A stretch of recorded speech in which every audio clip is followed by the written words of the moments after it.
Hello and welcome back to my channel. I'm Dr. Claire Anyamo-Sigwe, and today I want to talk to you about how important it is as a filmmaker, as a film director, to have the right crew. So basically there are three things I want you to think about when you are hiring a crew for your next film project.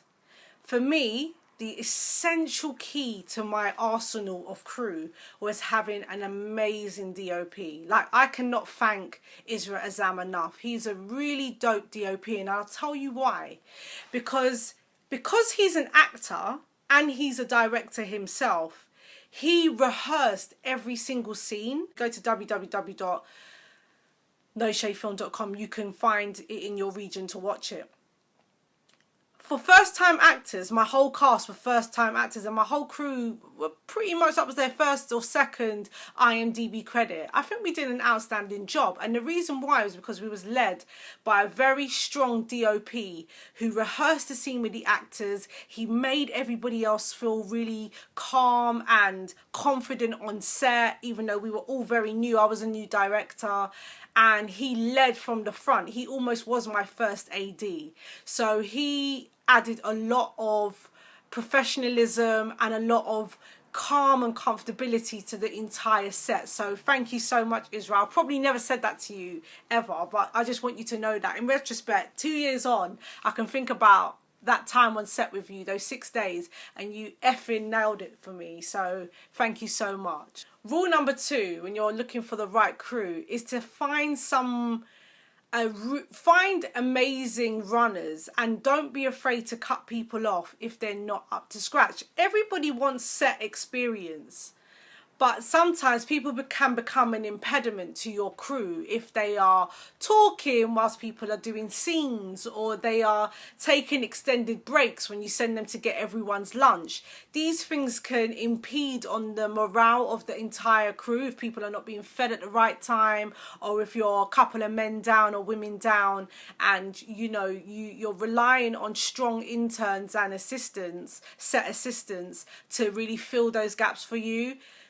Put shouts out on different websites, you know where to go, and make sure that you get people, and maybe get them to come during pre-production and show you their work ethic during like script readings. That could be a really good time to see how skilled they are and how committed they are. And also when you're doing the stills for the overall look and feel of the production, get them to maybe come to a photo shoot, just so that you don't wait until you're on set to find out everyone's skill set. Try and do some interviewing before. And that leads me on to number 3, which is, it's really important to have someone who is completely designated to DIT, which is basically downloading your Director of Information Technology, I think it is, where basically all they do is download the footage of your film. There is nothing worse than at the end of a hard slog. You've paid your actors, you've rented your locations, you've paid your crew, and then you're missing a couple of shots. Like the hard drive just didn't, you just tired, sleepy, you just didn't click, the right perspective. Like, I remember there's that scene with Andrea and Danny, and he's talking to her about rinsing the phone bill.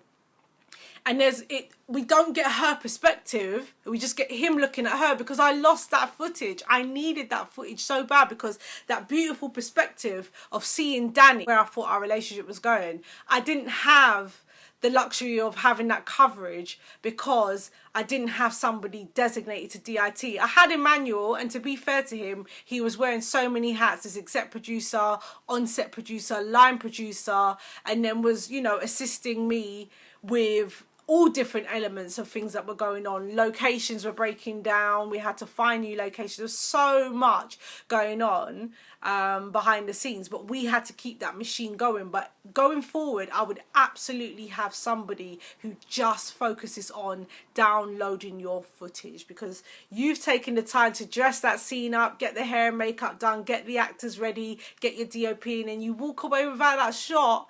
And you're like, oh man, how the hell did I lose that footage? And now, because with our Blackmagic, you write over the footage. So once you start filming, you have to empty it out, and then once you've reformatted that memory card is gone. Whatever was there before was gone. So it's like, are you sure you've got that footage?